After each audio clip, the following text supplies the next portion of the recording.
everyone, welcome again. Hopefully you all got squared away. Feel free to pop out there still if you need to get the booklet. My name is Kim Erickson. I'm the Director of Women's Outreach here at FBCG. And on behalf of the Moms Together Women's Ministry and Team Men's Ministry, I want to welcome you to our 2014 Couples Event. If you're new with us this evening, you'll want to know that we are going to take a break about midway through the evening. You'll be able to get up and get some fresh coffee, have some treats out in the lobby and stretch your legs. And after the break, we'll come back and we'll do some giveaways, so that's why you need those little cards that you were handed when you came in. The restrooms are located down the far hall out the door and to your left over here. So our topic for this evening is Happy, Happy, Happy Ever After, Marriage After the Fairy Tale. Our speakers for this evening are Brian and Lorene Coffey and Jeff and Lora Helton.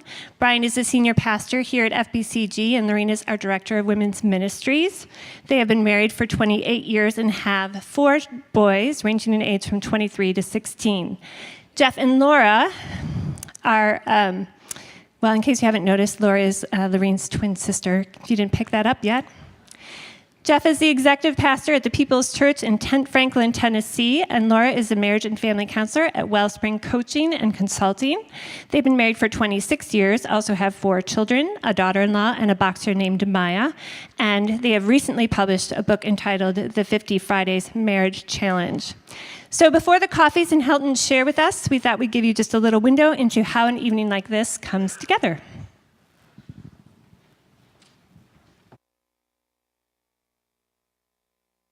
I'm so excited that you and Jeff can come do the couples event with us this year, and I thought maybe we should go ahead and start doing some planning. I've started to take some notes. Well, I know we have talked about doing something like this for a long time, and so I'm so glad that it's finally here. What do you have in mind for getting started? Well, we haven't done a lot of planning first. The biggest thing is we just want it to be a night where couples can come out, maybe bring some friends, go out to dinner beforehand, and just have a comfortable evening together. And the thing I have started to think about, though, is some giveaways, because during the night, we always do giveaways. Oh, people love giveaways. What do you have in mind? Well, I don't know. What do you think about restaurant gift certificates? Don't you think that'd be fun? Great. We got some great restaurants in the area. And, Graham's. Love You've been to Graham's, yes, right? So what about Graham's 318, maybe a couple of chocolate fondue for 2? Yeah, that sounds great. Hey, what do you think Jeff and Brian are doing tonight? Well, Brian said that they were going to start working on the couples event presentation. Good.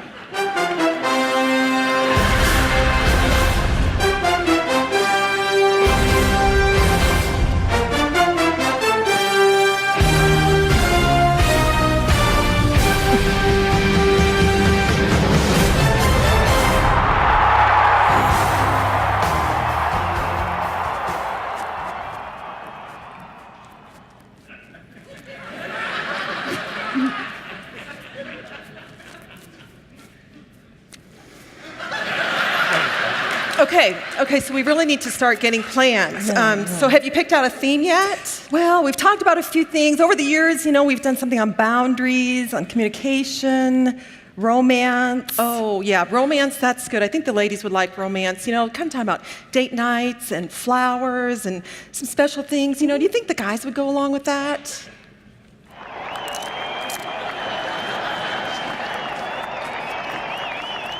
So I hear we're doing a couples event at your place. Brian? Huh? What? Couples event?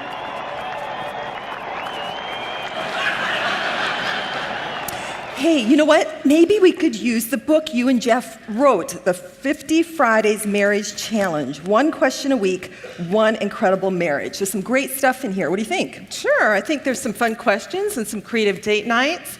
I think that would be a good idea. Well, take a look at this question. This one's from Let's Enjoy Life. And you guys wrote, what hobbies or activities do you enjoy in your marriage? What other things would you like to do together? Or I was looking at this one too. I like this one. This chapter says, highs and lows. What was the best thing that happened to you this past week? And what was your greatest challenge? Yeah, I think those are good. Good questions for couples to talk about. You think the guys are talking about those questions at all? Maybe coming up with them for date nights? I hope so.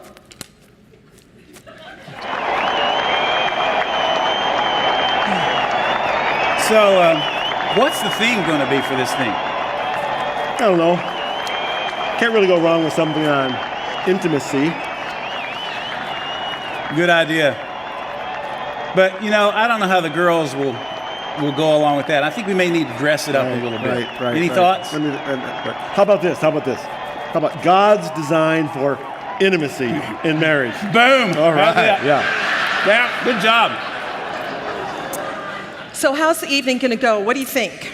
Well, I started to think maybe we could, I don't know, I was jotting some notes down. What about if we have a session first, take a break, and then have another session with like treats and desserts in between, lobby, people can go in the lobby and have coffee? How would that be? I think that's a great idea. Okay.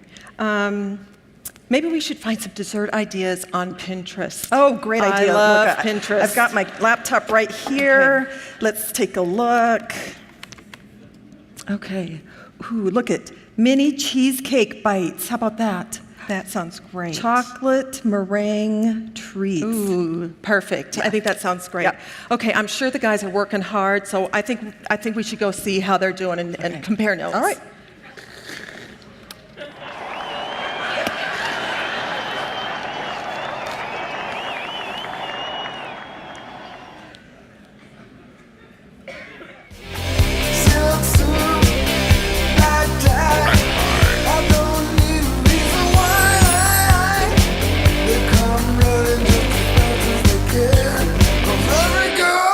About a shot glass man.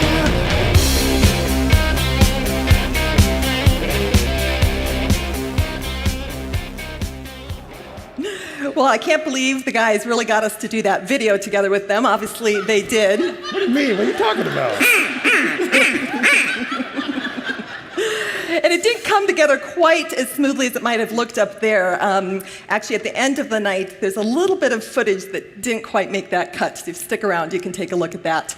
But we want to offer our own welcome to you tonight. So glad to have you join us for the evening. After taking a year off last year, we're glad to be back and to be hosting the event again. We look forward to tonight because we're committed to our marriage, but we're also committed to encouraging and supporting others in their marriages. So the purpose of an evening like this is for us to take a look at our own relationship as a couple. And we know that this time of year, we believe this time of year is a great time to start. The new year has started. What a great time to set your marriage at a priority. And so we know that if you're newlywed, if you are in the throes of parenting with kids at home, or even if you're an empty nester, marriage takes time, it takes attention, and intentional effort to grow. Well, we're really excited, especially to have Lora and Jeff, my twin sister and her husband, here with us. They flew in yesterday. They live outside Nashville in Franklin, Tennessee. They're flying out tomorrow, so it's a very quick trip for them. But Jeff was here earlier this fall for our Moms Connected ministry. It's a ministry for moms of teens and tweens. And so if some of you women were here, you got to hear Jeff, and you know why we love having him in our family. Lots of laughter and the life that comes when we're around Jeff. But I know you're going to enjoy getting to know both of them and hearing from them tonight. So welcome to all of you, and welcome to both of you. Thank you. It really is fun for us to be here, and we have so enjoyed being at this church, visiting when we're in town and seeing what's going on here and seeing some familiar faces over the years. We actually lived in Wheaton for 12 years, raising our kids there, and all four of ours were born at Central DuPage Hospital, and during those early years we spent a lot of time with Brian, Lorene, and their family, so we have a lot of sweet memories from this area. And of course, it's always fun for us to get together, do anything, the four of us, so this has been fun to come up and look forward to. Well, people are often curious about twins, and we get asked a lot of questions about being twins. So we thought we'd just go ahead and answer some of those questions right up front. One of the first questions we get asked from people is, so how do you tell the two of you apart? So we start describing that Lora has round eyes, I have more narrow eyes, I have a longer face, she has a rounder face, I have higher cheekbones, and by this time they're looking back and forth going, yeah, that doesn't really help. And then they'll say, well, are you alike? Are you very similar? And we actually are very much alike. We enjoy doing the same kinds of things. We enjoy the same kinds of food, fashion, decorating, and we have very similar mannerisms, as you'll probably see tonight. In fact, it kind of freaks people out when they know one of us and then see an identical twin, but very similar and enjoy doing a lot of the same things. Another question that people often ask us is, did you ever switch classes when you were growing up or switch on dates? And we never switched on classes because really neither of us was better at one subject than the other. We were just, the same, and so it didn't help. And plus, we were really good girls, so we followed the rules. However, I think we could switch now and still get away with it. But we did switch once on a double date in high school, and they never found out. No.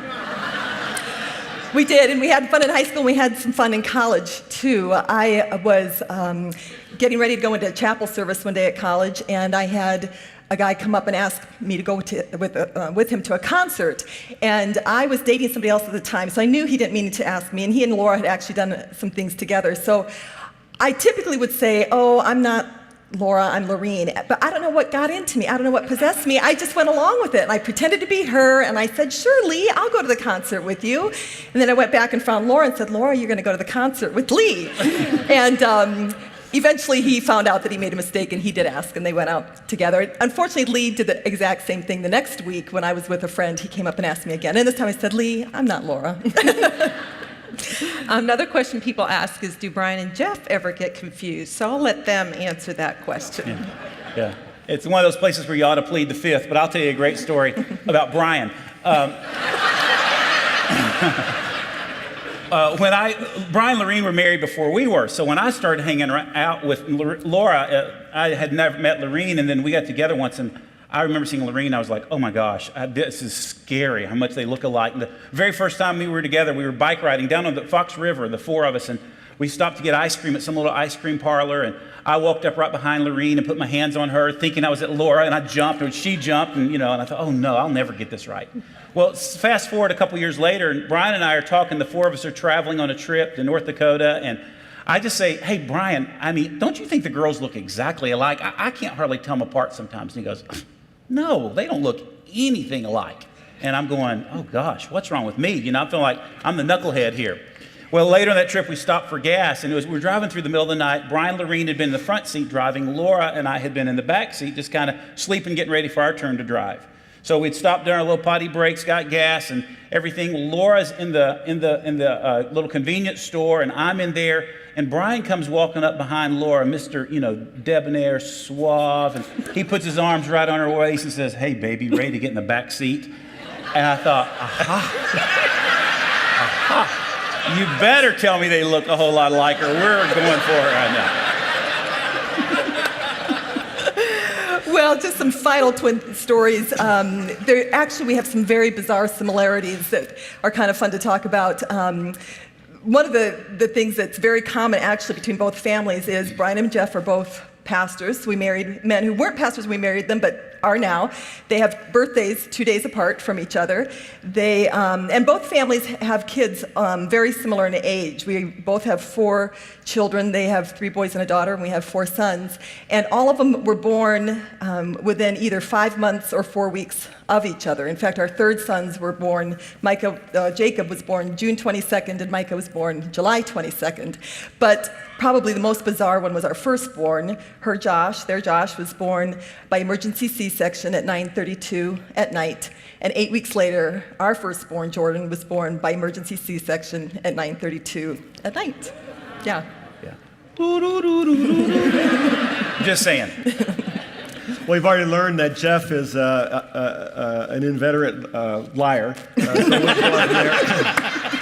Here's how we really planned the event. Jeff and I worked a little harder than we showed in the little skit. We wanted to do something a little different this year at the couples event. So Lorene, a few months ago, maybe in the summer, late summer, suggested maybe we should invite Jeff and Lora to do an event with us. Would that work? And I thought it was a great idea. So we started talking about that and planning for that. The toughest thing was finding a date that worked for all of us. And when we found that date, I then flew down to Nashville early in November, and Jeff and I spent a whole day together in a Panera restaurant planning and talking and brainstorming this event. The fact that we were in Nashville might have something to do with the theme we chose for tonight. I'm not sure about that. But we spent the day brainstorming about what we were seeing in the couples that we saw in pastoral counseling. What kinds of issues were we hearing about? What would couples most need to hear at an event like this? And that really was a fun day. And then about a month and a half later, we met. We both ended up in Owensboro, Kentucky, of all places. And we spent a few hours kind of finalizing it. And when we got there, we realized that their son, Jesse, just happened to be playing basketball in Owensboro, Kentucky. Imagine that. With Brian. So we got to see him play basketball. It was a great chance to finish this up. One of the things I want to say to you is I am so excited anytime I hear of a church that's investing intentionally in growing marriages. I don't need to tell you, you know it from your own marriage, you know it from friends, you know it from statistics. Marriage is under attack. Marriages are struggling. And you guys here at First Baptist have a couple in the senior pastor role, and Brian and Lorene, who are so committed to helping grow healthy and godly marriages. Lora and I have leaned into them many times, in our early days of marriage especially. It's a weird thing to be married to twins, but it's also been very helpful to talk to Brian sometimes and say, I don't understand this. And his response, always very pastoral, has been, suck it up, crybaby. But it's helped. It really has. But I sincerely honor who they are, and I'm so thankful that you guys have an example like this to follow as you grow godly and healthy marriages. Well, let me introduce the topic for the evening. We're calling it Happy, Happy, Happy Ever After, Marriage Beyond the Fairy Tale. Now, it's pretty obvious that we chose at least part of our inspiration from the television phenomenon that is Duck Dynasty. How many of you have at least been somewhat familiar with the show? Anybody watch it? Seen part of it? They're probably the most famous family in America today. And if you watch that series at all, you'll hear the phrase, happy, happy, happy, quite often. And that's where we got the theme, because that's really what we all sign up for when we get married. That's what we dream about. That's what we want. We want to be happy ever after. But I think we'd all agree, no matter how long you've been married tonight, that that's much easier said than done. So tonight we want to talk a little bit about how real marriage differs from fairy tale marriage. We want to have fun. We want you to laugh. We think it's very healing to laugh together. We want this to be encouraging. We want you to learn something. But we also want to push you and challenge you, because we believe that every marriage can grow. So here's our plan. In the spirit of Duck Dynasty, we're going to take a shotgun shell approach. That's what I have up here. When you shoot a rifle, you're shooting at one very specific target, and you want to aim and hit exactly that one target. But shotgun shooting is a little bit more forgiving. It's about spread and breadth. And that's what we're going to do tonight. We want to cover a lot of topics, and our hope is really simple. We hope that one or two of the little BBs that we shoot over the next hour and a half or so that we spend together will really hit you in your marriage. It'll be a place where you'll have a chance to turn to each other and say, now there's an area we can invest in more deeply. We also hope there's some shells and little BBs that come out where you go, wow, we're really doing well there. That's something for us to celebrate. That's a good strength that we have. In this first session, we're going to talk about the myths of marriage. Those myths are what give us the idea of the fairy tale marriage that Brian was talking about. That desire to live happy, happy, happy ever after. In session 2, we're going to look at some of the foundational building blocks that we need to take us beyond the fairy tale into what it means to have a real and joy-filled marriage. So let's get started tonight with the myths. If you have the little handout that you picked up when you came in, you're welcome to follow along with us and take notes. Some of you aren't note takers, that's totally fine as well. One of the things we'll do with each of these 4 myths in this first session is toward the end of them, we're going to give you kind of the counterbalance, the truth to it. The truth you'll see is not written there in your notes, so you may want to have a pen handy so you can write those down. Myth number 1 that we're going to look at tonight, a myth that so many of us believe about marriage, is this: the prince and princess fall in love and live happily ever after. From the early days of our life, we start hearing stories and watching movies about the prince and prince falling in love. I mean, think about it. Prince Charming and Cinderella, Sleeping Beauty, Beauty and the Beast, The Little Mermaid, Aladdin and Jasmine, John Smith and Pocahontas, Snow White and her princess, Wesley and Princess Buttercup, Shrek and Fiona, and of course, Simba and Nala. I mean, everywhere you look, we've got this prince and princess thing going on. The myth comes from the cultural emphasis on falling in love. It's like we've created this idol over the last couple hundred years that the most important thing that can happen is for you to find the right one and then just fall in love. And when you do, you'll live happily ever after. Find your prince, find your princess, because if it's right, it will be easy. Well, it's not very hard to discredit this myth. We have a story about when we were first married in April 1985. Brian was a seminary student, and I was working part-time as a youth pastor at that time. I was working as a secretary at a financial firm, and bottom line was we didn't have any money. But we took our honeymoon at a condo in Florida, took a trip down there. Friends from our church offered it to us, and we were able to borrow Brian's parents' car because they lived in the area as well. Well, about the second day, we decided we wanted to go out and play tennis. We had to drive to a local tennis court, and one of the things we used to enjoy together when Brian was fully ambulatory. For those of you that don't know, his hips are having some issues these days. But as he threw our tennis rackets in the trunk, he accidentally let the car keys slip out of his hand. Oh, no. And didn't notice until he closed the trunk that they were in there. So it was like one of those things have experienced that slow motion feeling, like he just said, where you want to change it, but you can't. It happened. Well, the keys got locked in the trunk. And so we were stuck on our honeymoon without any transportation. And my prince was looking just a little less princely. And the princess was not very happy. Well, we had to call his parents. They overnighted the keys to us, arrived in the mail. So we just kind of had to hang around till they got there. Let's see, honeymoon, lost keys, 2 days stuck in the condo. You think maybe I did it on purpose? This past October, our oldest son, Josh, who is 23, got married. And his story really is a little bit like a fairy tale. A year ago, he was home recovering from knee surgery. And then he connected with this girl named Jessica, who was across the world in Nepal. She was on an 11-month missions trip, traveling around the world, doing service projects. And they went to high school together but did not know each other. So they connected on Facebook, and within a few days, Josh came and told us, "This is the girl I'm going to marry." Well, they progressed very quickly, and sure enough, she came back early in last April, because she was sick, which Jeff says really she was lovesick. But she came back, and within a few months, he proposed and had this epic proposal, very creative, videotaped it. There were over 40 of us that were there to witness this very special event. And within a few months, 3 months later, they were married in a beautiful outdoor ceremony, 300 people there, just all that they could have hoped for.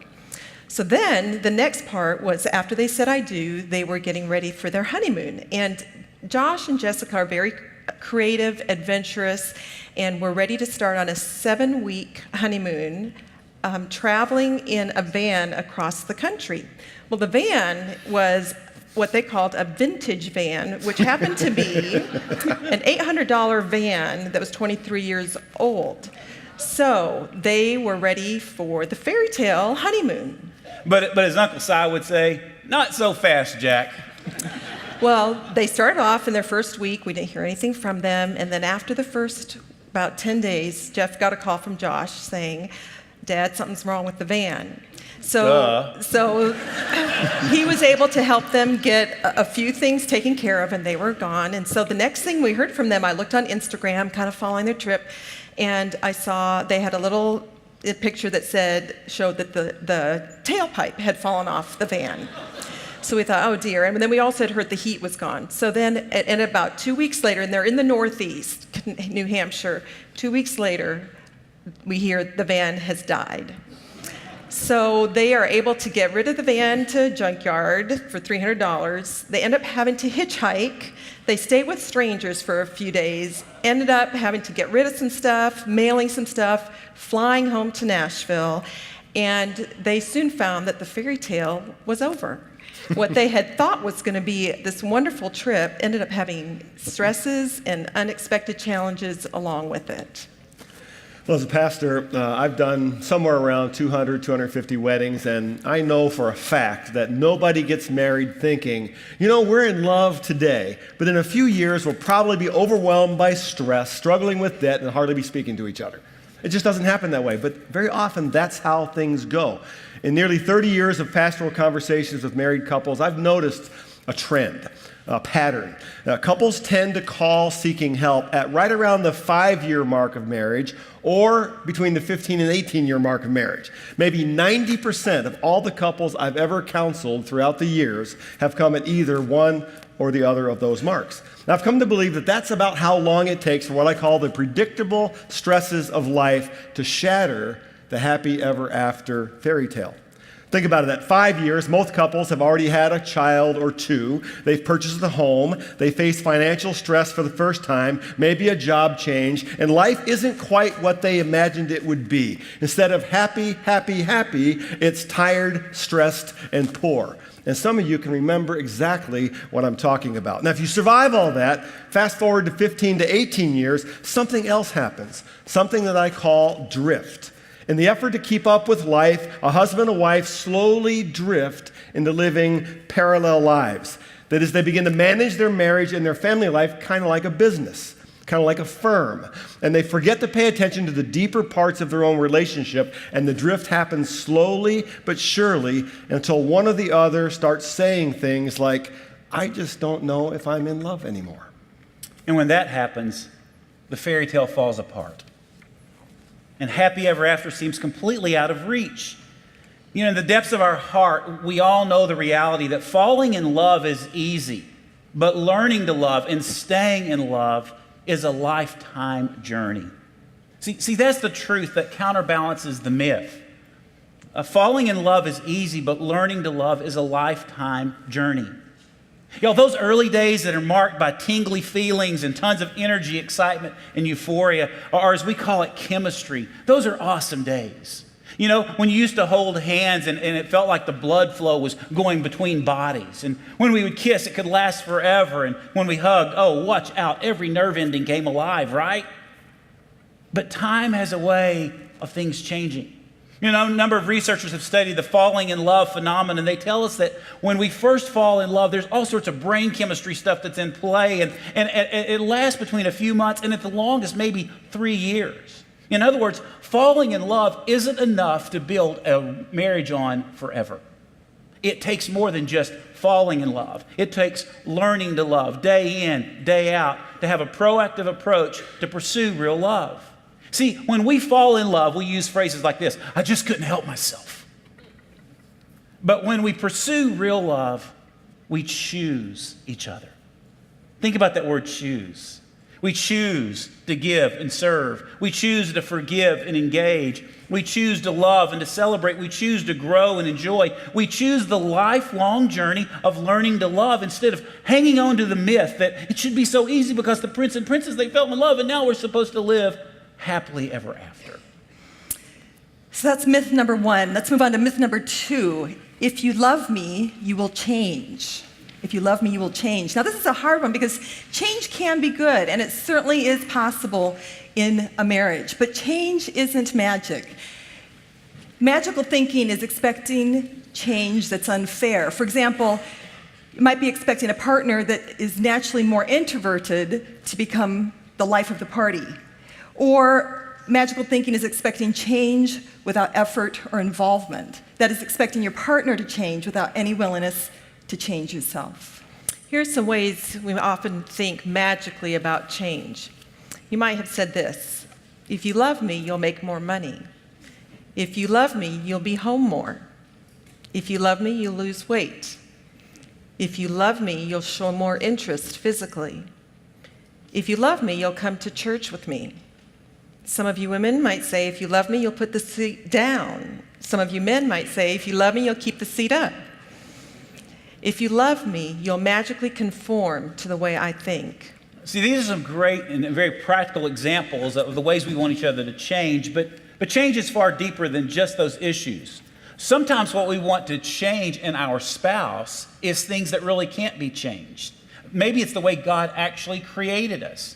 And sometimes it's not so much that something needs to change as much as we need to understand, oh wait, we're really different. And one of the areas that I think we can see most quickly that in is in personality differences. And just a couple, 3 ways that we want to look at tonight. One is the introverted personality versus the extroverted personality. You know, we often think that the difference between those folks is that extroverts love people and introverts don't like people. That's so not the truth. You know, both really can enjoy being with people. It's just that extroverts are energized when they're with people, where introverts, they're kind of pooped by the party when they're with everybody. Then there's the natural risk taker versus the person who tends to play it safe. That's kind of self-explanatory. You know, those risk taker people, they're like our son Josh, you know, who life is all about parachuting, hitchhiking, and bungee jumping. The greater the risk, the better it is, would be Josh's mantra for life. Some of us are risk takers naturally. Some of us are much more bent toward playing it safe. And then thirdly, there's the emotionally expressive person versus the emotionally reserved person. Often we talk about certain people not having emotions, or my spouse just never feels anything. Well, one of the things we know is all of us have emotion. Now, granted, some of us may be more aware of our emotions than others, but we all have emotions. But how we express them can be on a very different continuum. We have those who can express everything. They kind of wear their emotions on their sleeve, as it were, and then some that are much more reserved and much more introspective. Well, we have a couple stories that illustrate a couple of these issues. First, the introvert-extrovert issue. Brian's more naturally an introvert. So like Jeff said, he's recharged by spending time alone, whereas I'm more naturally an extrovert. I'm energized by being with people. So early in our marriage, we had an ongoing conflict, misunderstanding that we had to work through about how we were going to spend our weekends. Brian's job was in ministry, required him to be with people all the time, all week long. So when Friday night and Saturday came around, he tended to want to stay at home and recharge. My job at the time required sitting in front of a computer all day and doing a lot of paperwork. So when the weekend came, I was starved for relational interaction, and I'd want to make plans to be around groups of people and to go out and to do things. But he preferred to just stay home, the two of us. The result was one of us was always a little bit unhappy. If we stayed home, I'd feel like I was missing out and disconnected. And Bored. and if we went out, Brian wasn't really thrilled with that. So it took actually a couple of years to figure out how to resolve that conflict. We eventually decided to compromise. We'd spend one weekend night with people, and I would enjoy that, and we'd spend one night at home, and he would especially enjoy that. And I know it seems like a duh solution, it shouldn't have been that hard to figure out, but it was an issue for us. So we struggle with the introvert-extrovert thing, and my guess is that a number of you as couples out there can tell similar stories, because the things that draw us together often are opposites. Opposites do attract. But on the other hand, the issue of risk-taking versus playing it safe was much, much easier for my wife and myself. One of the things we've done through the years is occasionally we take a 24-hour couples retreat, just the two of us. We typically go down to Chicago, have a nice dinner on a Friday night, see a Broadway show somewhere, stay in a nice hotel, then come back the next morning after breakfast. And when we had young children at home, 24 hours felt like about 2 weeks. It really worked. But a number of years ago, we took one of those retreats down to Chicago, great time on Friday night. The next morning, had breakfast, took a walk out of the hotel before heading back home, and we wound up at Navy Pier, of all places. And at Navy Pier at that time, I have no idea if it's still there, there was this giant Ferris wheel. And for some unknown reason, I was feeling weirdly adventurous. So I blurted out, hey, let's go on the Ferris wheel. And for an equally unknown reason, Lorene agreed. So we got in line, paid our money, and got buckled into our seat, and it was fun for about 2 minutes. That's how long it took that huge wheel to turn, so our seat began going up. Now, this thing was huge. It was like 20 stories huge. So with just a few turns of the wheel, we were suddenly dangling like above the Chicago skyline. And we were both like, don't move it, don't move it. Whose idea? Why did you want to do this? I didn't want to do this. Who you said to do this? It's not. And we discovered we were extremely compatible as risk-averse people. So while we were mismatched in the introvert-extrovert thing, my guess is some of you might be mismatched in that way. You might be a risk taker, your partner might be a little cautious, and you might have to struggle in that area. And then the other issue that we touched on was being emotionally expressive versus emotionally reserved personalities. And as you probably can already tell in our marriage, Jeff is definitely the more expressive. Whether it's watching college football, whether it's talking about food, new restaurants, crying during a movie, engaging in conflict. Jeff is more likely to wear his feelings on his sleeve, so you can just tell what he thinks and feels. So these are great strengths in our marriage, his ability to be expressive.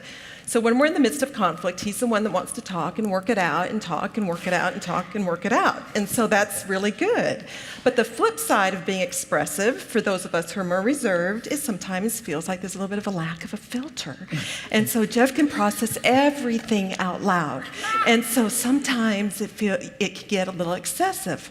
However, on the other side, there's those more like me that are emotionally reserved. And so I'm not as easily excitable on the outside, even though I might be feeling some things. But on the inside, I have some deep feelings about issues and some thoughts that might not just be shared as freely. But for people like Jeff, he would often think that I was more aloof and guarded and withdrawn. And so for people more reserved, we have to be careful not to use our emotionally reserved tendency as an excuse not to engage. I think I'm having a feeling right now. Just a second. No, obviously, there are a lot of areas, I'll get there, where we try to get our spouse to change. But these three personality areas are areas that we need not so much to try to get them to change, but learn how do we accept, how do we celebrate, how do we acknowledge we really are different. And our differences can be used really for good. See, the myth, if you love me, you will change, always gets us in trouble. In reality, the corollary, the truth is this: change does happen in marriage, but most of it happens to you. See, in other words, instead of if you love me, you will change, the truth is, since I love you, I'll be willing to change. The bulk of our energy for change doesn't need to be toward changing our spouse. So often, the couples that walk into my office, the grievance is, I've just got to get him to change and then it's going to be okay. If she would only, we'll be okay. When we focus on changing ourselves, marriages change. That principle, it's inevitable. If one person changes, the whole system, the whole marriage changes. See, we often look at marriage as a window instead of a mirror. Here's what I mean by that. We look at marriage and we see it as a window that we get to look over at our spouse and we suddenly get to play the work of God and say, that's where you need to change. You know, if you get that straightened out a little bit better, we're going to be all right. But the reality, at its core, marriage is probably the greatest mirror we ever get to look into. Because when I look into the face of my wife, I really find out what's really going on inside of me. When I see the impact of my words that they have on another person, I'm forced to deal with reality that says, there's an area that not so much she needs to change, but I need to change in. There will be a lot of change in marriage. And in healthy marriages, both spouses. And gang, that's the key. Both spouses live with an open-handed posture saying, I'm willing to change. And as I change together, we, as a marriage, we change. We're going to move on to myth number 3, which is, I shouldn't have to tell you what I want. I shouldn't have to tell you what I want. Now, this myth is all about expectations. See, we all come into marriage with a set of expectations. We have deeply ingrained expectations for what marriage will be like, what our spouse will be like, what life will look like, and they cover so many areas of our life. We get these expectations from the families that we grew up in, from our culture, from TV, from blogs we read. And the problem is that most of us are unaware of what our expectations are until they're not met. And then we're very aware.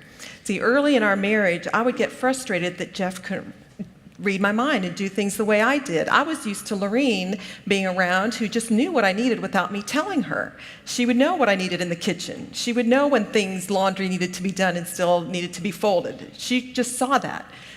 I married a man who could not read my mind. You married a man. I mean, that's the big difference right there. Yeah. One of my expectations coming into marriage involved the bedroom. Now, given the fact that I was 28 when we got married, that expectation was relatively strong, I would say. So one of Lorene's expectations, though, was surrounded the kitchen.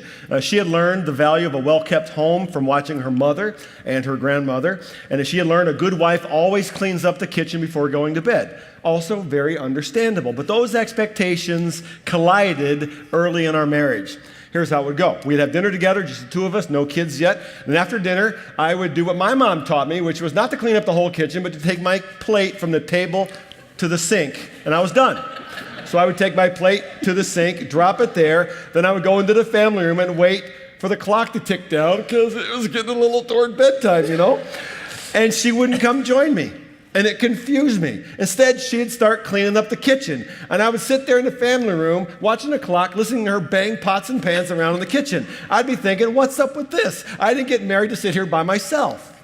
Well, and I'd be in the kitchen cleaning up thinking, why isn't he in here helping me? Obviously, I need help cleaning the kitchen before we would go sit down.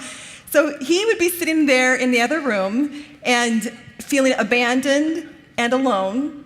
I would be in the kitchen scrubbing the dishes, feeling uncared for and frustrated. And by the time bedtime would roll around, we'd both be hurt and angry. And then you go to bed, and there's that invisible line in between you. Some More of like you know an what I'm talking invisible about. Berlin Wall. You know, we all know what that's like. Whether it's in the bedroom or in some other area of marriage, we know the pain and the disappointment of unmet expectations. The key part, I think, of unmet expectations is that little two-letter prefix, un.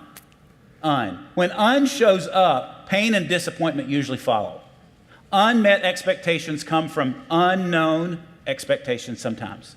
Sometimes there are things so ingrained in us that we're not even aware of them, kind of like the example Brian and Lorene gave. Everyone cleans up the kitchen before they go to bed. Or sometimes unmet expectations come from unrealistic or unreasonable expectations. When we expect our spouse or our marriage to do or be something for us that it can't be or not supposed to be, it can lead to great disappointment. And sometimes unmet expectations come from unspoken expectations. See, this can be the most dangerous. There are times when we really know what we expect or what we want or what we would like to see, but for fear or for shame, we find ourselves shutting down and we don't speak of it. And see, that brings us back to the myth. The myth is, I shouldn't have to tell you what I want. But again, the corollary truth to that we want you to take home and ponder in your own marriage is this. Your spouse is not a mind reader. This is one of those very obvious truths that we want to make sure that you consider and you think about. For those of us, our marriage, it was like Brian and Lorene's in that there was a lot of mind reading that tried to go on. And when that happens, it leads to great frustration, pain, and disappointment. See, as we embrace the truth that my spouse can't read my mind, then we can learn how to deal in these areas of expectations. So how do we deal with expectations? Let me give you just a little bit of practical wisdom that I've learned the hard way, kind of through my own marriage, and then through thousands of hours talking with real marriages in my office. 3 little steps. It's not rocket science, but it's extraordinarily difficult to do. First, recognize. Recognize that you have expectations. Some of them unspoken, unknown, unconfessed. Recognize that some of your expectations are reasonable. They are. You can fight for those. You can talk about those. You can ask for those. Some of your expectations are not reasonable, fair, or otherwise desirable. And recognize the difference between the two. Secondly, then reveal. That is, be transparent with your spouse about your expectations, both your realistic ones and your unrealistic ones. We eventually had to have some hard conversations, which we'll talk about in just a moment, about the bedroom and the kitchen. Be open with your spouse about what you believe are reasonable expectations, so reveal. And thirdly, adjust. This is the hardest thing. Adjust your expectations accordingly. Some of the expectations you came into your marriage with, that you carry with you even today, need to be tempered a bit. Others of them, and I'm going to use a hard line, others of them need to be put to death. Need to be buried, throw dirt on them, get rid of them, because they are not helping you at all. And finally, there are a few of them that you can fight for because they're reasonable and they're fair and they belong to you. And that leads us to myth number 4. Myth number 4 is if we love each other, we won't fight. If we love each other, we won't fight. Now, we're going to show you a clip from our favorite family down in Louisiana. And in this clip, Willie and Jace, 2 brothers, are supposed to go to their kids' school for career day. They've told their wives they're going to career day, but instead they get involved with arguing about who's the best golfer, so they bet about who's the best golfer. They decided to go play golf instead, so they send Phil, the dad, and Uncle Cy to take their place at career day. Phil ends up gutting a duck in front of 8th grade girls, and Cy talks about Vietnam to 4th graders, and when the wives find out about the switch, then Willie and Jace are in trouble. Take a look. What did you do, Cy? I told them about Vietnam. You told 4th graders about Vietnam? About the war, yeah. Well, these are the guys you need to talk to about that. What's wrong with y'all? Corey's got 2 looks. Normally happy and then angry. And believe me, when she's angry, it's all over her face. Didn't you have a prior obligation today? I subbed that out. That wasn't something you can just sub out. I took care of it. You took care of by sending your dad and uncle who talked Exactly. about Vietnam and cut off ducks' heads. For the 8th grade girls. Y'all were supposed to go talk about a We career. done what we was told. Don't blame us. I don't know why Corey's so mad anyway. It's not like I sent 2 creepy, strange men down to school. I removed the gizzard from the intestines and said this would be a gizzard. Well, hey, yep. Okay, she does have a point. But they're still family. When you say you're going to do your child's career day, you should be there. You shouldn't just pawn it off to somebody else. Y'all shucked your responsibility. I didn't know that I was supposed to do it. I just thought it needed to get done. That's Nothing ridiculous. 2 grown Well, men made a There you bet. go. Well, Well, I knew we should have gone duck hunting. you still mad? I just can't believe you did that. I really cannot believe it. I sent replacements. You made a commitment to your kids. They were expecting their daddy. Nobody can replace that. And you just blew it off for golf? You get around your brothers and y'all just start goofing off. You act like the Robertson men can just we go do do a anything. lot of work. You want to build duck calls? I'm not talking about doing Get duck back there calls. and do it. I'm not talking You about building go do duck it. calls. I'm talking about showing up for your commitments. It's hard for me to take Corey seriously when she's mad because I think she's cute when she's mad. And she's all mad and act like I'm mad. It's funny.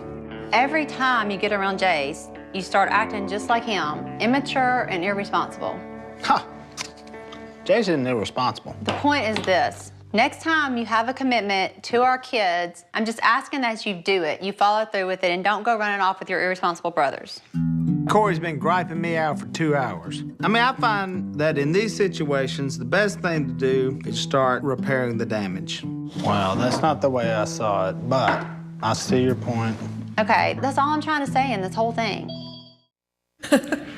I happen to think Corey has a very good point there. The truth is that conflict happens in marriage. Every marriage has conflict because every marriage is made up of 2 imperfect people, 2 different people with different personalities, different expectations that come into marriage, and it creates conflict at times. And yet the myth is powerful. If we really love each other, some of us believe we won't fight. This was a myth that we really believed when we came into marriage in the early days. Both Jeff and I came into marriage with a strong bent towards people-pleasing.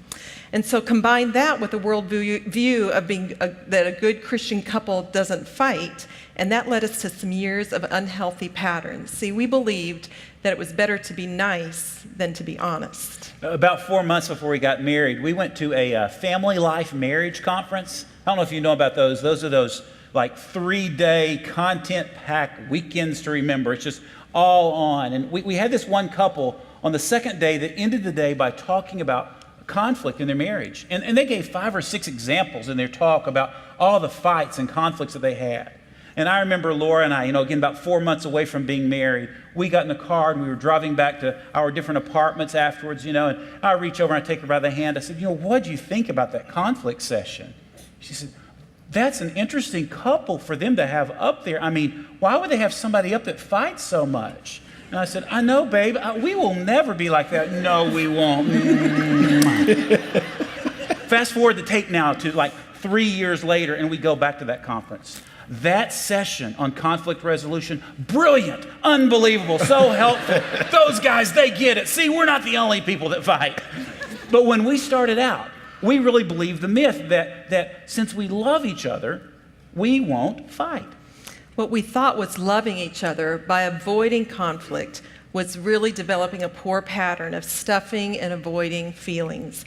And we just avoided being honest about our hurt, about our anger, about our frustrations and disappointment. And at the core, we were both so afraid of conflict, didn't know how to do conflict, and we chose to avoid and withdraw.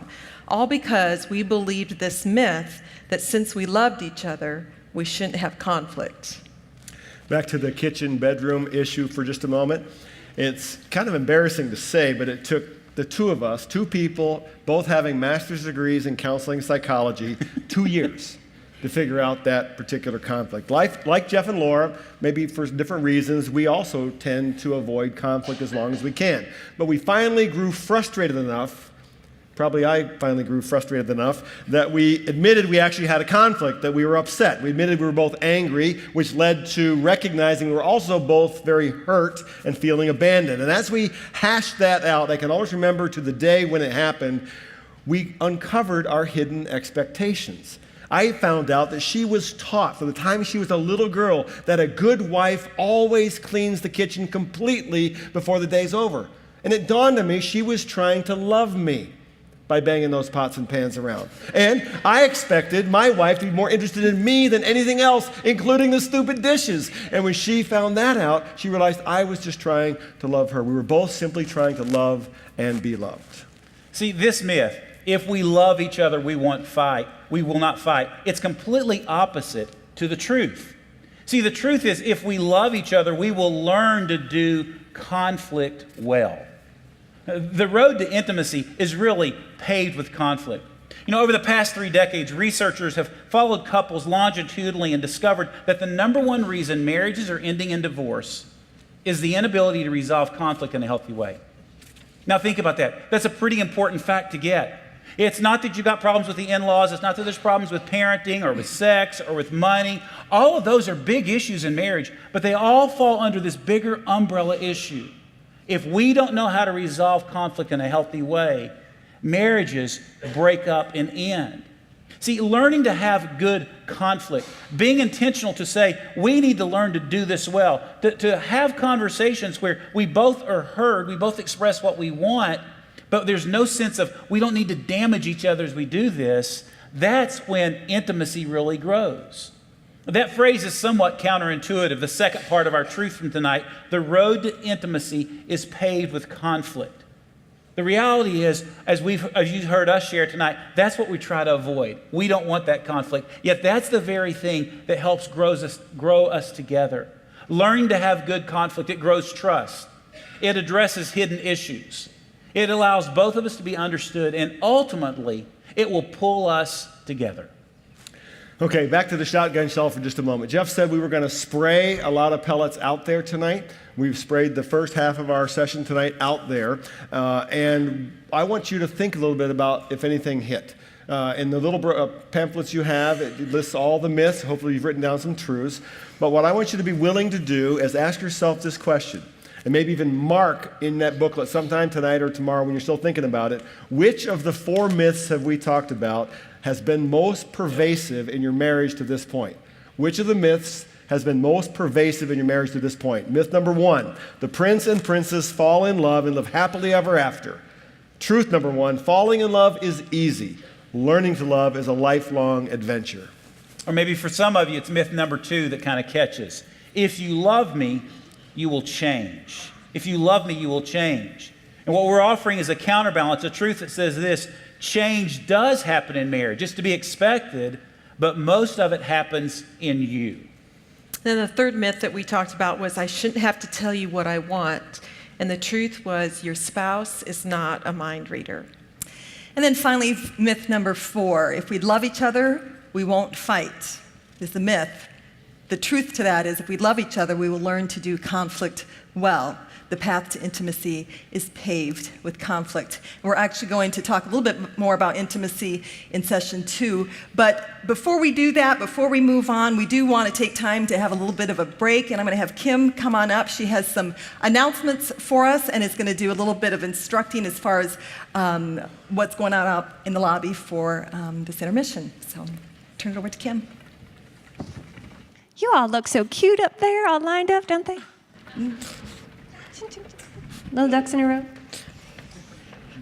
Oh, okay. Well, I hope you got something out of that first half. We will be coming back. We're going to take about a 15-minute intermission. I hope you enjoyed the break. Some treats out there, some coffee. We've spent the first part of the evening talking about some of the myths of marriage, things that many of us, I think, have dealt with or can at least relate to in some way. But now we want to talk about the building blocks of a healthy marriage. And we want to refer to Proverbs 24, 3 and 4.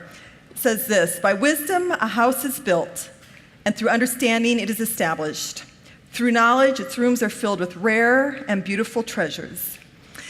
This piece of ancient wisdom suggests that our lives, our families, our marriages, they don't happen by accident.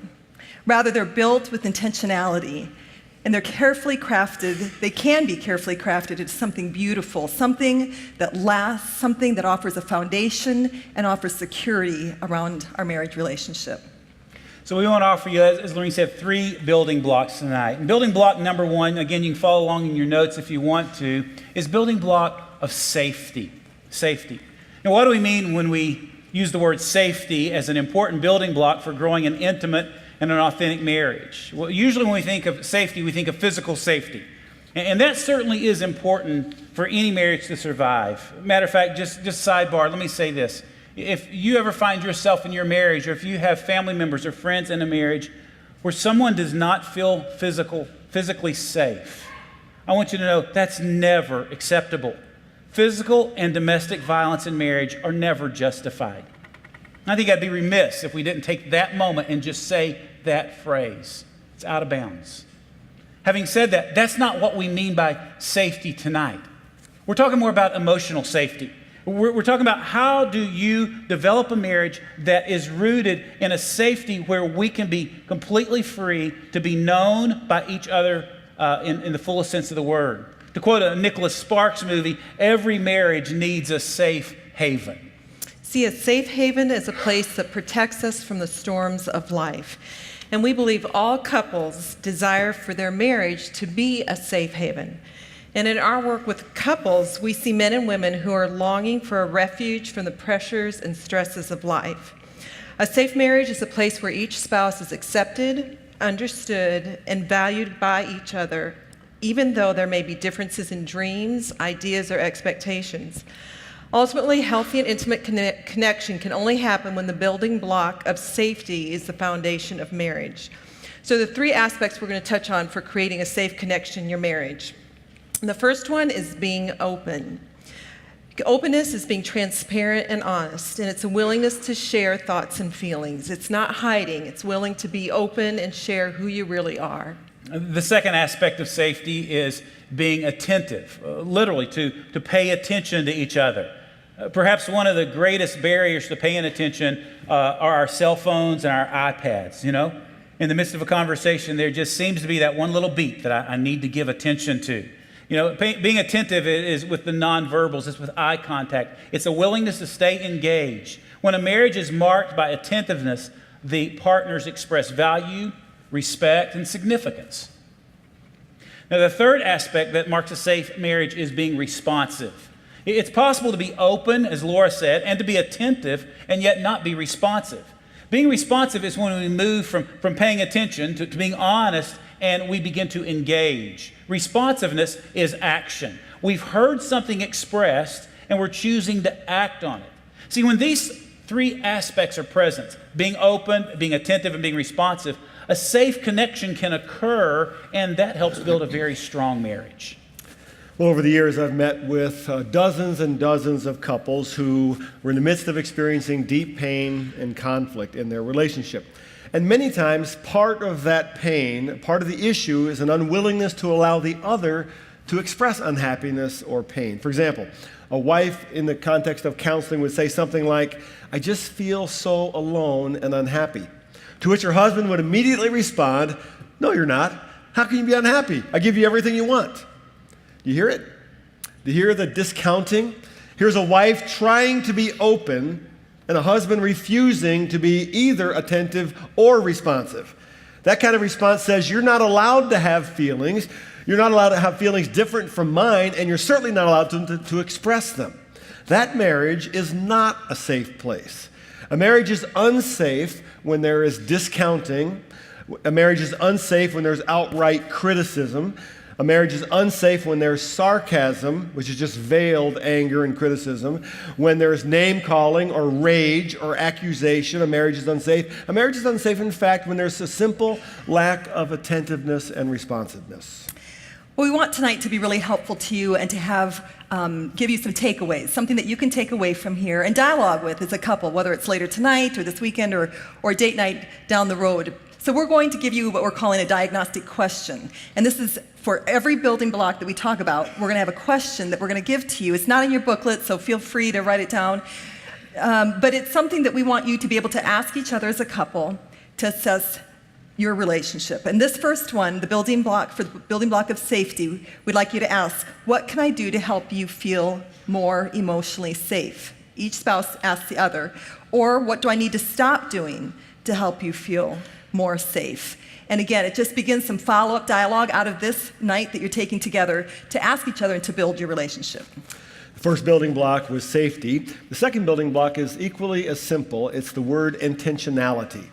Intentionality, doing things on purpose. We're going to watch another clip now. And this clip takes place after Willie finds out he has to go to a high school reunion and discovers in the process he's gained a few pounds since those good old days. So he gets serious, he gets intentional about trying to lose some weight. So take a look. What coat is it? That brown one. The one I got you a couple months ago? Oh, yeah. Oh, yep. Oh, is this mine? That's yours. Corey, did you leave in the car too long? I don't think a sport coat can shrink, Willie. Well, it has shrunk. Corey's been doing this a lot recently. She shops at these fancy stores that sell clothes for like little European men. They don't fit. It's too tight. She keeps saying they're the same size she always buys, but that's obviously not the case. Let me button it. Well, Should I lay down? I don't think that's gonna help. Corey, I can't do any of my dance moves. See, when I go low, I can't even go low. Well, I mean, if you want to lose a few pounds, you can come to yoga with me. Yoga? Corey, that's what men call stretching. I don't mind losing some weight, but I ain't gonna lose my pride. Toes together, knees out wide, and push your bum back towards your heels. Breathe in. Come on, lift your bum up, Willie. Send it up to the sky. Out. I know I said I would never do yoga, but hey, after that day with Jace, it's time to find a more relaxing way to get into shape. Breathe in. Down dog. What can I say? When the going gets tough, the tough strap on camo tights. Breath in. Down dog means make your body like a V. There you go. That ain't nothing like a dog. Breathe in. Willie has absolutely no idea how hard yoga is. The dog does this, he's sick. Bring your toes together. I'm gonna enjoy seeing him sweat. Up dog. Up dog. Left foot forward, warrior one. They should give these poses names that reflect reality, like spine snapper. Hold on to the straps, Willie. Lift your chest. There you go. Why don't you put an apple in my mouth, too? Or wheelchair bound. Bridge or wheel. You can come into a back bend if you'd like. Put your hands by your ears. Go up, lift, Lord, lift. no. Y'all got a bridge, I got a ditch. Or humanly impossible. If anybody wants to take headstand here, you can. Ain't happening. I'm about to create my own pose. Dying fat man. Breathe in, reach up. I got the breathing in. Okay. That's happening naturally. Release. Let's come into happy baby. Let's rock a little back and forth. Who comes up with these words? Corey, look how ridiculous this is. Hey, Mom. Oh, hey, baby. Come on in. We're almost done. Bella, look at this happy baby. Phil, I thought Kay was picking up Bella for me. What y'all got going here? Oh, my Lord. There's a lot of words I would use to describe this. Happy is not one of them. Oh. Phil, it's not what it looks like. Danger. Bum, bum, bum, bum. Red lights blinking. Phil! What in the world has happened to my boy? Dad. Yuppies. Oh, my gosh. I'm never gonna hear the end of this. I'm not a happy baby. Willie discovers that being intentional is good, but it's not always easy. Well, back to Proverbs 24. By wisdom, a house is built, and through understanding, it is established. Through knowledge, its rooms are filled with rare and beautiful treasures. Notice these words, these phrases, by wisdom, through understanding, through knowledge. A house is built with great intentionality. We think about blueprints, designs. We think about faucets and table countertops and cabinets and paint and what room each piece of furniture is going to go into and how are we going to make this house into a home. And in contrast, we often leave our marriages to chance with little planning or forethought as to what we want our relational home to look like? As we think about intentionality tonight, this second building block, we want you to consider 3 specific areas, again, kind of as an opportunity for you to go, how are we doing intentionally investing in our marriage in each of these areas? And the first area is the area of time. Time. In our day and age, it seems like marriages are coming under attack more and more, and it's often we're the ones that are shooting them ourselves. We don't prioritize our marriages so often. We make time to make sure we get the kids to soccer practice and piano lessons. We make time to make sure that we don't miss anything that's going on in work. We make time to make sure that we're involved in the community in the right way. We make time to make sure we're serving even in the church in the right places. But sometimes we don't stop and really look at how are we investing time in our marriages. Several years ago when we were at Lora and Lorene's parents' 50th wedding anniversary, I was really struck with the reality of, wow, they're old. That takes a long time to get there. And then I looked at Lora and I thought, you're going to blink your eyes a couple of times and we'll be there. And I found myself going, when you look ahead to a marriage over time, will we just survive 50 years? Or will we really thrive and have a marriage that's exciting and growing even at the 50 years of marriage when we're 70, 75, 80 years old? And it hit me just really strong. To have a marriage like that requires an intentionality of time. And honestly, the book that we've brought with us tonight, the 50 Fridays Marriage Challenge, it came out of that simple concept, that to get to 50 years, it starts with 50 Fridays. Yeah, the idea in the book is really simple. It's like, what if we invested 15, 20 minutes once a week intentionally in our marriage? The book is made up of like 53-page chapters. It's like a man's book, really short chapters. And each chapter has a question in it. And the question is just an opportunity to invest time intentionally in each other, to ask a question, whether it's about physical intimacy or emotional intimacy, or dreams about the future, or goals, expectations. But just to be intentional, to go, this matters. Let's invest time. One of my life verses is Psalm 90:12. It's the first and the oldest psalm in the book of Psalms. And it was written by Moses in one of the darkest times in all of Israel's life. And the psalm kind of crescendos and builds about the greatness and the goodness of God. And Israel's in a really hard place. And so he starts naming that there's some difficult things going on. And toward the end, he cries out in a very simple prayer. And in verse 12, the prayer says this: "So teach us to number our days that we may gain a heart of wisdom." Teach us to number our days that we may gain a heart of wisdom. If we're going to have healthy and intimate and godly marriages, it really begins with an intentionality about how we're using our time.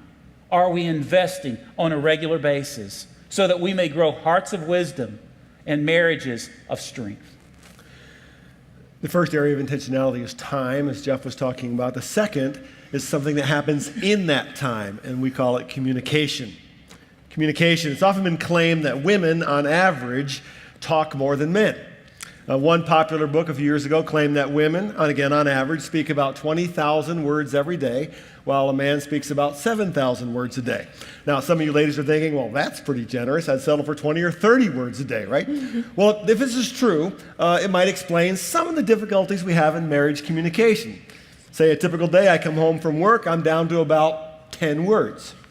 She still has about 10,000 left in the tank. Well, actually, I did some research on this. There are plenty of people who think that's not really true. That's a stereotype, and that the words are actually a little more even than that. But still, the issue of communication does remain. For example, in the role I have here at church, I can routinely communicate with 500 people at once in a worship service as I teach or speak. But I often struggle to communicate to just one person face to face. Sometimes my entire vocabulary, and my wife could attest to this, comes down to 3 phrases: fine, okay, or if I'm feeling especially talkative, pretty good. But my wife knows me, and recently she found a way to both communicate with me and help me communicate with her. It was my birthday back in August, and she gave me a card sitting at I think it was lunch or breakfast, and the card wasn't a typical birthday card. Inside the card, she had written 3 questions, and they surprised me. One question was, what do I do that makes you feel loved? The second question was, what would you like me to do more? And the third one was, what would you like for me to do less? The first thing I said was, did you get these from Jeff and Laura's book? I said, no, I came with those all by myself. Well, it was a great card, and it sparked a really good conversation that, in fact, continues. It was intentional in two ways. First, she communicated her love and care for me. Second, she gave me a reason and an opportunity to communicate back with her. Now, notice that time and communication go together. Well, a third area of intentionality is fun. Fun is often underestimated as an avenue toward intimacy. Fun is healing. It can bring closeness. Fun is a powerful tool of connection. Now, for some of you, fun isn't a problem at all. I have a friend who looks at life as one big party. And everywhere she goes, she looks for a good time, and she makes it a good time. It's all about fun. And I really admire that about her. Some of you are wired that way. Some of you are wired a little bit like some of the rest of us, where we tend to be more task-oriented, less spontaneous. Fun is a little bit harder. We take ourselves a little bit too seriously sometimes. Most of our lives fall into categories like work, routines, schedules, trying to keep things together. We actually need to plan to have fun. We have to be intentional about having fun. The trick is, what is fun? What might be fun for him might not be fun for me. What's fun for me might not be fun for him. What's fun for us as a couple? And the difficult challenge of kind of navigating fun together. For us in our early days of marriage, fun came pretty easily. We connected with other couples, we were involved with youth ministry together, and we loved doing that, enjoyed our time together. But when children came along, it was easy for fun to go out the door. It was very difficult to keep up with just doing something that we enjoyed together. We struggled to have a regular date night. So as Lorene mentioned, the need to be intentional, we found that what helped us was on Sunday nights, we would connect with our calendars and look over what our schedule was in order to avoid conflict, and to know what each other was doing, but also to plan some date nights to make sure we were enjoying time together. Now, one of the things I've learned about fun is that it may require sacrifice. See, Jeff loves to go to the movies, and pretty much all kinds of movies. I, on the other hand, am a little more selective in how I spend a couple of hours. So I've learned that I really can have fun going to see a movie with Jeff. If for no other reason, I can laugh at him as he gets lost in watching the bad guys get blown up in some crazy, stupid, ridiculous action-adventure movie. For example, movies like Die Hard, Die Harder, Die Hard with a Vengeance, Live Free or Die Hard, A Good Day to Die Hard, right? You like them all. Yeah, and I cry at those too. So building block number 2 is being intentional in our marriages, specifically in the areas of quality and quantity of time together, regular one-on-one communication, and just having fun together.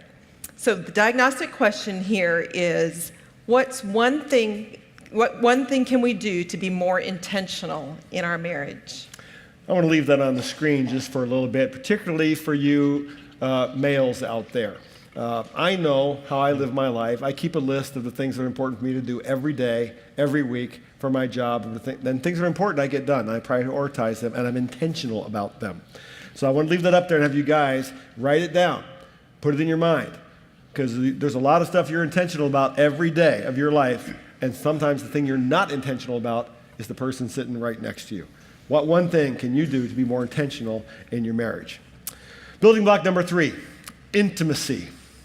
We're going to show you another clip from our friends down south, and this one is one of my favorites. In this scene, you need to know the background, is Miss Kay, who's the mom of the brood, decides she needs a new couch. Her couch is old, she wants a new couch. So she gets Willie to take her and Phil to a local furniture store. But while she's there, she stops looking at couches and she starts looking at beds.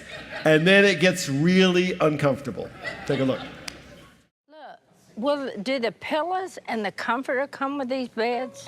Mom, just when I thought the worst was over, Kay discovers the mattress section.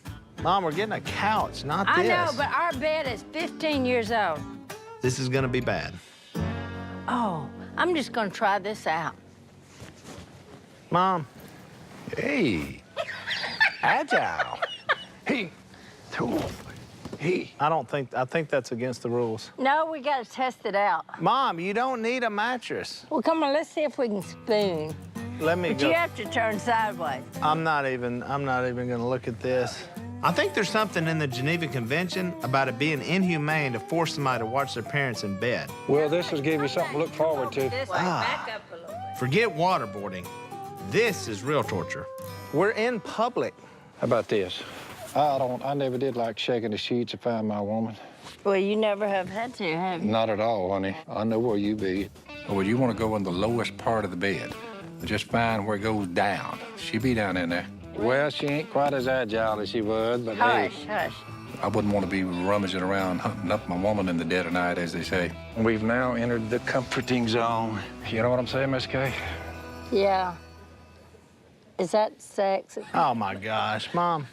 Willie just needs to grow up. I mean, it's like he knows about the birds and the bees and what people do in that bed. Can you get us that comforter? Would you like some mirrors too? Would that help out, or? Hey, no, you don't want to watch what me and your mama been doing. That is way too much of that.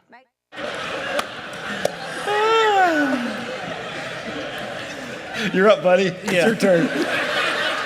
You know, they're not my parents, and that's really uncomfortable to watch, isn't it? Willie's reaction is the way it is when we talk about sex, our intimacy, or the comforting zone, as Phil calls it, right?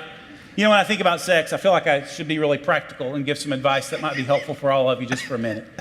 Something that we found to be very helpful, and that is to let women have a little window and insight into the world of men, men into the world of women. And so, just something to share, men, with you, first of all. I really want you to have a good context on how to really impress, how to really capture a woman. That's important for us, men. Things like smile, to talk to her, to spend time with her, to listen to her, to wine and dine her, to cherish her, to bring gifts to her, to compliment her, to encourage her. And maybe the most important thing to do to impress a woman is ask her to tell you more. Those three magical words, tell me more. But women, I don't want to shortchange you. I feel like I want to do the same thing for you, because part of our commitment tonight is to be super practical. How can we make sure that you have something to take home as well? So women, how do you impress a man? Show up naked, bring food. Not necessarily in that order. I mean, it's just, this is practical help tonight.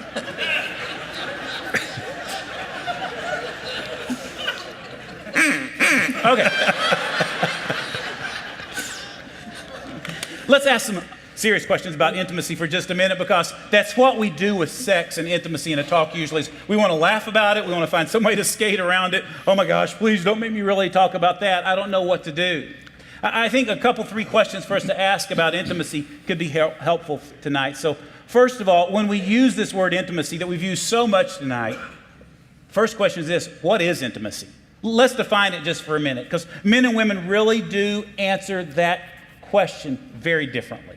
Women usually view intimacy as deep talking or connecting through words at a deep level and sharing feelings and needs. Men, not so much. Men usually don't experience intimacy at all in the midst of a deep talk. I mean, just the opposite happens. If you ask a man if he wants to be intimate, he says yes and starts undressing. I mean, it's boom, right? So seriously, if we're going to understand intimacy, we need to define it. And when I think of the word intimacy, one of the best definitions I've ever heard is to break the word down phonetically. Intimacy simply means this: into me, see. Intimacy is not about something we go out and do per se, but it's a posture, it's a willingness to say, into me, see. I really want to be known by you. That's what happens in the very beginning of time. If we go back to the beginning of the book of Genesis in chapter 2, when God makes Eve and Adam and Eve come together for what we can call that very first wedding of all time, the Bible ends in Genesis chapter 2, verses 24 and 25, describing them together for the first time, and they were naked and unashamed. They stood there completely exposed, completely honest, completely transparent, completely vulnerable, and there was no shame. Real intimacy says, I'm going to trust you enough that I'll be vulnerable with you. You know, the word vulnerable comes from the same word that carries an idea of I'm woundable. In other words, you can actually hurt me, but I want to show up like that. I want you to see into me, and as you see into me, we really can begin to grow and connect intimately. Well, another question besides what is intimacy is how does intimacy grow? I think one of the most fun and exciting things that we see in a family is growth. Those of you who have children know what I'm talking about. You mark them on the doorposts as you see them grow. And as you see your child grow in maturity and responsibility, our hearts are filled with joy, with being proud of their accomplishments, of their growth, because growth is a sign of health, and it's the nature of all living things to grow. And it's the nature of a marriage to grow. I've already said that it takes 15 to 18 years for a marriage to slowly grow apart. But how does a marriage grow closer? How does a marriage grow more intimate? How does a marriage grow more fun? Well, like a child or like a seed, which I'll talk about in just a moment, a marriage grows when the conditions are right. And here are the conditions. You've already heard some of these tonight, but listen to them in the context of intimacy. Because intimacy cannot exist if these conditions are not present. Safety. Safety means acceptance. Can you express fear or pain or sadness or disappointment and know that your partner will accept you? Safety means respect. Do you have confidence that your partner will listen if you want to try to express something, even if it sounds foolish to you? Do you know they respect you? Safety means security. Is your marriage a safe place? The second condition is time. Time is spent together, because time spent together creates touch. Now, touch is a simple thing, but I believe that there are marriages right in the room this evening that would be significantly improved, maybe even transformed, by simply holding hands 5 minutes a day. Time. Time then creates communication, which is the third condition. Communication is expressing appreciation, offering support, giving encouragement. And then finally, the condition of fun. You may think this is a reach, but fun is important. Fun brings laughter. Fun creates affection. And fun is a surprising pathway to intimacy. So how does intimacy grow? It grows organically, kind of like a plant or a tree. Every seed has within it the potential for growth. Every seed does. It's the nature of a seed to grow. And given the right conditions, good soil, plenty of water, a lot of sunlight, a seed will always grow. And the same is true with intimacy. Your marriage was intended to grow. And given the right conditions, it will grow, and it will grow endlessly. The final question that we wanted to ask about intimacy is this: how does it last? How do you really make intimacy last the long haul in a marriage? And at the end of the day, isn't that the real question in the room? Isn't that the reason we come to couples events? Isn't that the reason we read marriage books? Is we really do, at the deepest level of who we are, desire to see our marriages grow in intimacy. Like I said earlier, we don't want to just survive the years. We want to thrive. We want to enjoy what God has given us in each other. See, that's the idea, I think, behind Proverbs 24, the passage we read earlier, that through wisdom, through understanding, houses, marriages, homes are built strong. It's not magic. It's not a fairy tale, as we've talked about tonight. It's not even always easy, but it can be real. It can be a great adventure. It can be intimate. At the core of marriages that go the long haul, at the core of those pictures that you see every now and then of the 75 and 80-year-old couples who've been married 80 years and they're holding hands or they're slow dancing together, at the core of what they're really about, they've chosen to live a life of surrender. Surrender to God. I can't do this thing without you, God. Surrender to each other. It's not about me getting my way. It's about me really learning to love. When both partners live in surrender, intimate marriages happen and they grow and they make it for the long haul. And they really can live happy, happy, happy ever after. Our third diagnostic question, what we want you to take home with you and think about in this area, it's kind of a big question. It's what one area, those 4 areas Brian just spoke about, safety, time, communication, and fun, what one of those areas holds the key to greater intimacy in your marriage?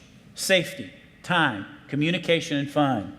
What's the one area that coming out of tonight you need to go, we need to be more intentional in that area? We have one last clip to show you. This one is a little different in feel, and it's intentional.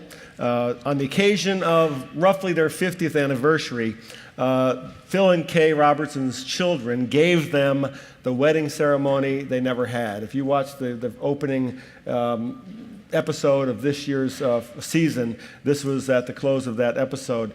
But it's the wedding ceremony they never had at about their 50th year anniversary, and it says a lot about what we've been talking about here tonight. So take a look. Well, we've hauled a lot of fish up this bank. We played baseball under these trees. Si shot a few squirrels out of them as well. We all got baptized in the creek back here behind me. And now here we are, almost 50 years after you two guys got together, having the wedding that you never had, with 4 generations of Robertsons looking on. I'd say this is the perfect spot. Lord of the Rings. Hey, ain't no big thing. Well, I don't even know where to start. The first thing I'd say is, from the time I was 14 years old, I loved you. And we've been through some good times and some hard times. I loved you when we were poor and you were not so nice. Now you're really nice and kind. And all I can say about that is, I'm not going anywhere. That's good to know. I will love you forever.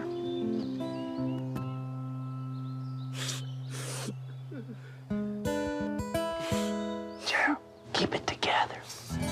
Let's see, Miss Kay. We've been running together since we were teenagers. The old blue Chevrolet, side in the back. You have cooked me many a good meal. From your loins came 4 healthy, godly men.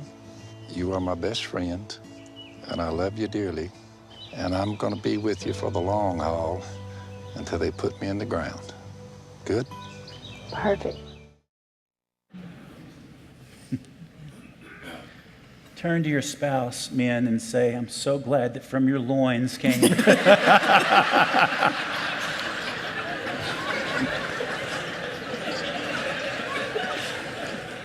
I love the way that clip ends.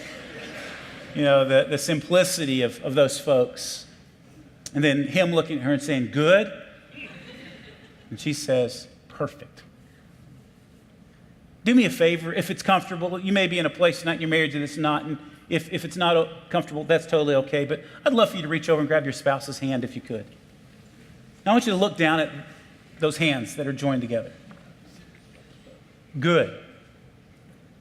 Perfect. You know, if we're honest, it's kind of like the principle of the shotgun shell we talked about earlier. Phil and Kay, they had a few BBs along the way that helped them out. They chose to be intentional. Somewhere along life, they gave up the myths and the fairy tale and they exchanged it for something real. It hasn't always been good in many of our marriages. There's been hard days. It hasn't always been perfect for any of our marriages, but there's been some amazing days. And tonight, as we get ready to leave here in a few minutes, that's the picture we want you to take.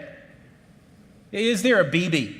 Is there 1 or 2 things that hit you tonight that you go, you know, I want to grow old with this hand right here. I want to figure out how we navigate the next season even better than this past season. See, for all of us, there's opportunity for growth. So what will you do? This hand that you hold, that you've journeyed, for some of you maybe only months together, for some of you maybe decades together. Here's what's true. You're going to leave a legacy. These hands together are. It's not, will you leave a legacy? The question is, what kind of legacy will you leave? And tonight, our hope is really simple. We hope and we encourage you, just like Brian said at the beginning of our night, to be intentional about growing a godly, a healthy, and yes, an intimate marriage. Well, we value greatly these opportunities to be with you at these events. We appreciate so much you taking time to share with us and be willing to be here this evening. And we believe strongly in marriage. We think marriage is the backbone of family. We think marriage is the backbone of our towns and our communities. Marriage is the backbone of really all God created, because he created it. And so we have a tradition here at the end of our couples event that we want to say a prayer of dedication for each one of you. And so what I want to ask you to do now is keep the hand you're holding and stand up and just stand there together.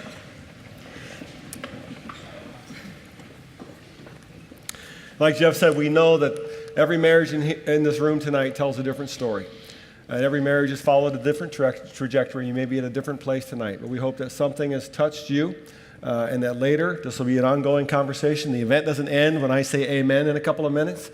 It ends when you let this evening end, when you stop thinking about it and when you stop applying the things. And we do happen to believe here that our greatest resource for building a healthy, long-lasting, ever-growing marriage is God himself, because he believes in and created marriage for our benefit. So let me pray for you, and at the close of my prayer, we're dismissed, and you can watch the videos on your way out. Let's bow in prayer. Lord God, how we thank you for this evening, how we thank you that marriage is your idea. You created man and woman in your image, and each of us for the other. Lord, the person we hold by the hand was also your idea for us. And each marriage is to reflect your goodness, your love, and your joy. So tonight I commit each and every couple in this room to you. And I ask you to use tonight, in the words we've tried to express, the thoughts we've tried to express, to encourage marriages that are struggling, to heal hearts that may be wounded here this evening, to grow relationships that may have become just a bit stagnant. And most of all, I ask you to rekindle the fire that once burned so brightly in each heart, and that we may know the joy and passion you intend for every marriage. Thank you for this evening, and may we know the blessings of your goodness and grace. It's in your name that I pray. Amen. Thanks very much. Have a safe evening.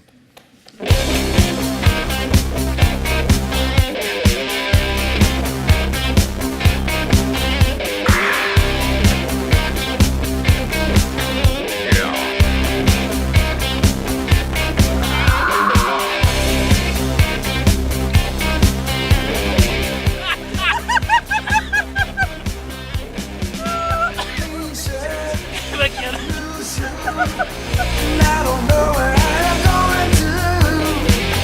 Silk suit, night time. I don't need a reason why. They come running just as fast as they can.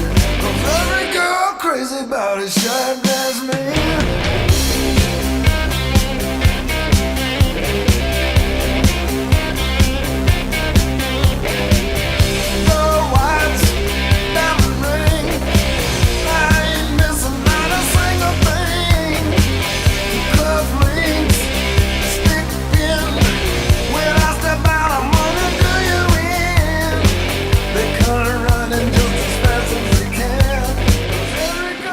How many rednecks does it take to jump an engine? Smart one.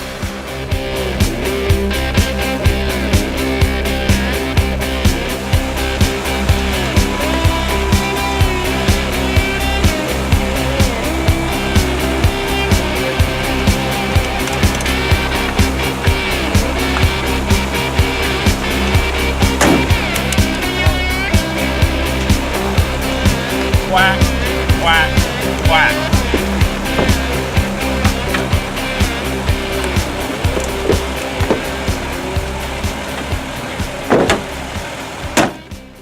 Happy, happy, happy.